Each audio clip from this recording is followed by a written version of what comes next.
రక్షణ అనుభవము. రోమిలకు రాసిన పత్రిక 10వ అధ్యాయము మొదటి 2 వచనాలు. సహోదరులారా, ఇశ్రాయేలు రక్షణ పొందవాలని నా హృదయాభిలాషయు వారి విషయమై నేను దేవునికి చేయు ప్రార్థనయున్నవి. వారు దేవుని యందు ఆసక్తి గలవారని వారిని గూర్చి సాక్ష్యం ఇచ్చుచున్నాను.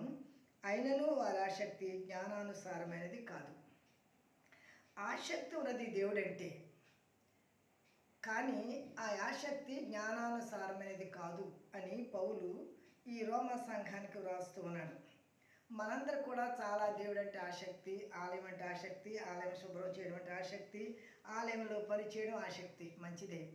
కానీ ఆ ఆసక్తి జ్ఞానానుసారమైనది కాదు. ఎందుకు ఆసక్తి జ్ఞానానుసారమైనది కాదంటే, ఏంటి జ్ఞానము?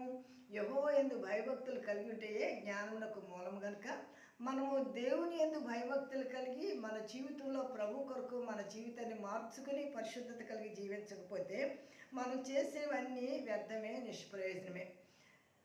సమూయేలు రావడం ఆలస్యమైందని సౌలు రాజు బలి అర్పణ జరిగించాడు.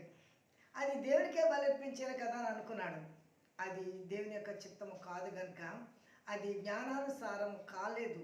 అందుకనే తన యొక్క ఆశీర్వాదాన్ని తను కోల్పోయాడు. కనుక మనం చేసే పనులు మనకి ఆశీర్వాదం తీసుకురావాలి, మన భక్తి మనకి ఆశీర్వాదం తీసుకురావాలంటే మన భక్తి దేవునికి అంగీకారంగా ఉండాలి, అది జ్ఞానయుక్తంగా ఉండాలి, అది మనకి, మన వాక్యం వినేవారికి, మనల్ని చూచేవారికి ఆదర్శవంతంగా ఉండాలి.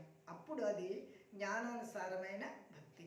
కనుక అలాంటి భక్తి కలిగి ప్రభు కొరకు జీవించడానికి దేవుడు తన కృపా సహాయం మనకు అందరికి అనుగ్రహించను గాక. ఆమేన్.